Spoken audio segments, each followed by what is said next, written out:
Halo semuanya, assalamualaikum. Kembali lagi ke channelnya Aini Camelia.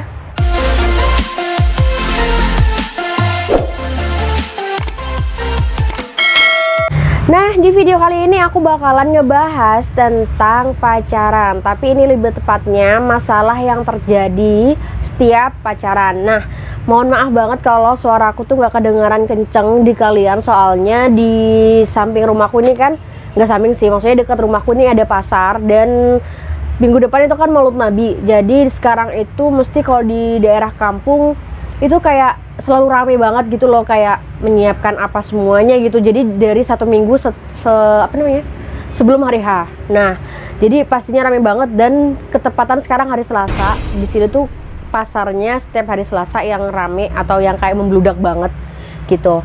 Nah, sebelum ke videonya seperti biasa jangan lupa kalian untuk komen dong di bawah biar aku biar kalian juga bisa memberikan ide ke aku nanti bakalan bikin vlog apa nih, bakalan bikin konten apa dan segala macamnya. Karena menurut aku komen kalian tuh penting, kritik dan saran dari kalian tuh benar-benar penting banget buat aku untuk maju ke depannya, untuk aku memperbaiki kesalahanku dari mana, untuk memperbaiki ya apapun itu gitu. Dan ingin banget aku mengembangkan channel ini bukan hanya untuk karena diriku sendiri, bukan hanya karena untuk Google AdSense, bukan, aku nggak mengejar itu sama sekali. Tapi aku benar-benar yang pertama aku pengen meningkatkan aku kangen ngajar gitu. Terus yang kedua aku pengen banget gitu kayak punya teman-teman online yang sekiranya bisa nemenin aku untuk sharing, untuk berbagi semuanya gitu. Dan ya makanya aku ngambil jalur ini karena aku kan udah nggak bisa lagi untuk ngajar di sekolah. Jadi aku cari cara gimana ya caranya biar ilmuku tuh nggak stuck gitu aja gitu. Dan ini aku tuh mesti nge-take videonya atau aku bikin videonya itu kalau anak aku lagi main atau anak aku lagi tidur. Dan berhubung anak aku sekarang lagi main di rumah saudaranya suami, deket banget, diajak sama ibu mertua aku. Jadi yaudah sekalian aku bikin konten ini. Yuk kita langsung ke videonya.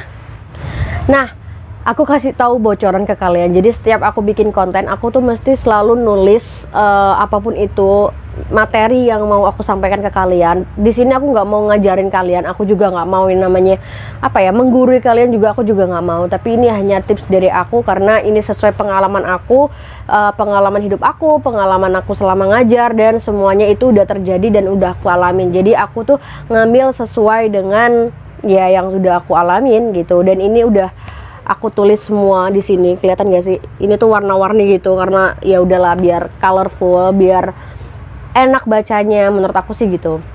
Terus di video kali ini aku bakalan ngebahas yaitu yang biasanya jadikan permasalahan yang sering banget terjadi ketika pacaran. Nah, kalian tahu nggak apa? Cerita sedikit nih, dulu itu ada temen aku. Nah, temen aku tuh punya pacar, ya kan, punya pasangan gitulah, pacaran gitu selama 5 tahun. Nah, selama 5 tahun ini dia tuh kayak bener-bener pacarannya tuh toksik banget gitu loh. Kayak menurut aku tuh buruk banget dan gak layak banget dicontoh gitu. Ada motor lewat. Oke, kita lanjutkan. Nah, selama 5 tahun itu kan dia tuh bener-bener toksik banget. Toksiknya tuh kayak gimana sih? Jadi gini loh, pacaran, tapi karena itu kalau nggak salah temen aku SMA ya. Waktu temen aku SMA, dia itu pacaran selama 5 tahun. Nah, selama 5 tahun itu namanya anak sudah melakukan pergaulan bebas dan segala macamnya, sampai akhirnya dia merancu ke sana, menuju ke sana. Nah, akhirnya si ceweknya karena udah kesel banget dong dimanfaatkan secara fisiknya, secara mentalnya dan segala macamnya, akhirnya si ceweknya minta putus nih sama cowoknya. Nah, tapi karena cowoknya tuh kayak ya udah kalau kamu mutusin aku nanti bakalan nyebarluaskan foto dan video syur kamu ke media sosial. Itu tuh kayak suatu ancaman yang ngebuat si cewek itu pasti lebih down banget dan kayak berpikiran panjang. Dan ini aku bakalan bahas tuntas gimana caranya kalian menangani laki-laki yang seperti ini dan bagaimana kalian cara menanganinya untuk diri kalian sendiri. Pastinya kesel banget kan kalau seumpama kalian punya cowok yang kayak gitu. Kenapa sih nih cowok kok gini banget gitu? Kalau udah selesai ya udah selesai, kalau udah nggak cocok ya udah gitu aja gitu kan. Nah, tapi kalau yang dari pihak cewek pasti kayak gimana ya nanti kalau si lakinya nge-share video aku, kalau si cowoknya kayak nge-share foto aku dan segala macamnya, itu kan aib banget dan segala macamnya, dan bikin yang cewek itu kayak gimana caranya ya, masa aku ngelanjutin hubungan. Nah kalau si ceweknya tetap ngelanjutin hubungan, apalagi cowoknya seperti itu terus, itu bakalan keulang terus. Nah caranya itu gimana? Jadi gini, kalian juga harus tegas dalam mengambil keputusan. Itu yang pertama, harus tegas dalam mengambil keputusan. Karena kenapa? Kalau seumpama kalian nggak tegas, kalian nggak ngomong sama laki-laki itu kayak ya udah gitu loh, aku udah seumpama nih, aku pengen berubah menjadi lebih baik, aku pengen move on, aku pengen aku pengen nggak mau gini-gini lagi dan segala macamnya. Kalian tuh bisa gitu loh untuk mengutarakan semuanya ke laki-laki itu, meskipun laki-lakinya itu bertolak belakang sama kalian. Yang penting kalian tuh juga udah usaha dulu gimana caranya menyampaikan unek-unek yang kalian rasain gitu. Terus yang kedua, kalian itu jangan takut. Gimana nggak takut sih, orang video kita disebarin, foto kita disebarin, foto aib-aib kita. Oke, jadi gini, kalau seumpama kita takut nih sama si cowok itu yang ngancem kita, ya kan, kayak otomatis dia tuh kayak ngerasa dirinya, wah si cewek ini takut nih. Nah nanti bakalan apa? Pasti nggak bakalan si cewek ini tuh ngelepasin aku karena aku ancam kayak gini dan segala macamnya. Laki-laki kalau udah apa ya, laki-laki itu ada dua tipenya. Ada tipe yang karena nafsu, karena ngeliat cewek. Ada tipe yang karena dia itu kayak ya udah sayang aja, mau menjaga, mau melindungi dan segala macamnya. Kalau yang kayak gini itu namanya bukan sayang ataupun cinta. Karena itu kan menurut aku itu laki-laki yang udah nafsu, udah nggak bisa terkontrol lagi gitu. Jadi menurut aku kalian jangan takut, kalian juga harus ngambil tindakan. Terus kalian juga ya udah biarkan dia melakukan seenaknya. Kalau semua kalian nggak takut, ya kan, dia tuh kayak bakalan, kok anak ini kok nggak takut sih sama ancaman aku dan segala macamnya. Kalau sama kalian takut pasti ya udah aku takutin terus dan segala macam. Nah itu dia, makanya kalian juga harus berani dan membiarkan dia melakukan apa yang dia mau gitu. Terus yang ketiga yang mungkin yang kalian lakukan itu adalah coba deh kalian cerita sama orang lain, maksudnya orang terdekat kalian, sahabat kalian kayak, atau mungkin kalian cerita sama orang tua kalian. Nah itu menurut aku ya, kayak kalau cerita sama orang tua bener sih bisa membantu semuanya kalau orang tua, tapi yang pertama mungkin takut dimarahin, yang kedua mungkin takut orang tua kecewa. Kecewa tuh pasti, yang namanya kecewa tuh pasti, apalagi anaknya cewek ya kan, udah dihancurkan sama laki-laki hidung belang seumpama nih gini nih kasarannya. Nah itu kayak, tapi gimana gitu loh, kita harus kembali lagi ke orang tua, kita harus meminta saran sama orang tua daripada nanti gimana, mending kalian bicarakan sama orang tua, kalian ceritakan dari awal gini. Semarah-marahnya orang tua, sekecewanya orang tua, itu pasti tetap melindungi anaknya, nggak mungkin namanya menjatuhkan anaknya, apalagi kayak membiarkan anaknya untuk terbengkalai dan segala macamnya. Orang tua itu kayak benar-benar ngelindungin anaknya gitu loh, karena ya gimana ya, darah daging sendiri nggak mungkin dong ditelantarin gitu. Terus yang keempat yang harus kalian lakukan itu adalah jangan buang chattingan kalian. Kenapa kok gitu? Nah sekarang gini, kan di negara kita, di negara hukum ada yang namanya menjelekkan nama baik, ada juga yang namanya pelecehan dan segala macamnya. Kalian juga bisa melaporkan itu sama yang berwajib gitu loh. Menurut aku karena itu udah kayak bikin orang resah, ya kan, bikin orang resah. Coba deh kalian simpen dulu chattingan kalian, simpen dulu bukti yang si cowok itu kayak ngirim kata-kata kasar atau kayak omongan jelek segala macam. Kalian simpan aja situ untuk bukti kalau seumpama dia udah melakukan hal-hal yang kita nggak bisa pikir lanjutkan lagi gitu kan.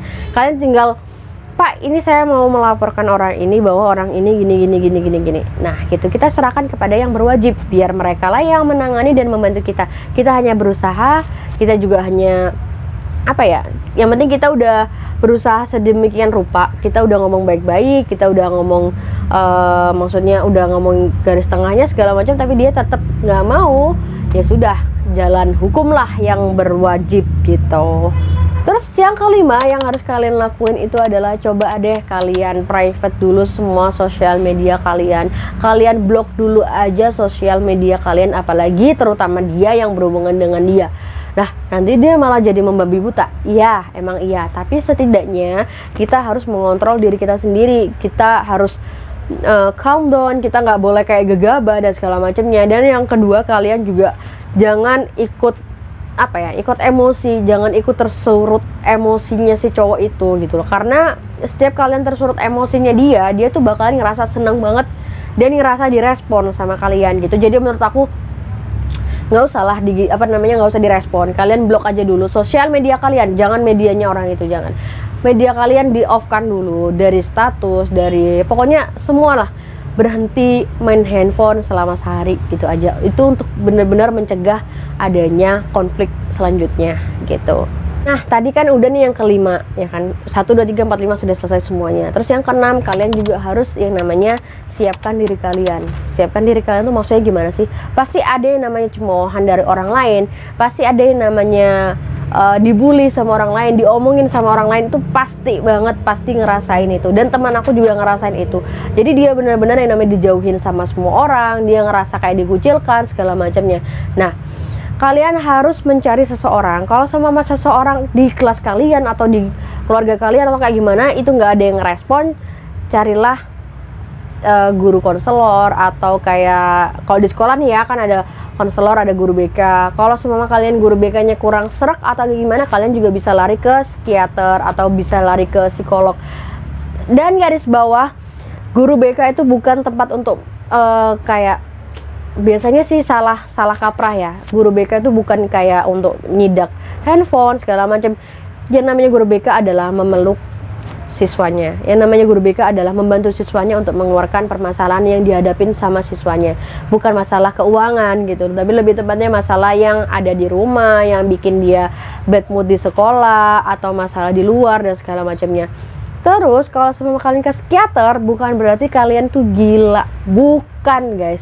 Jadi menurut aku gini, aku tuh suka banget sekarang lagi belajar lagi tentang psikologi, dan aku tuh suka banget sama channel YouTube-nya Analisa.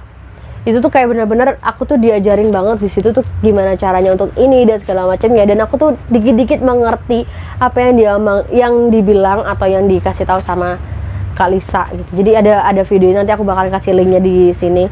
Itu kayak bener-bener wah ajaib banget sih orang itu. Dia apa ya?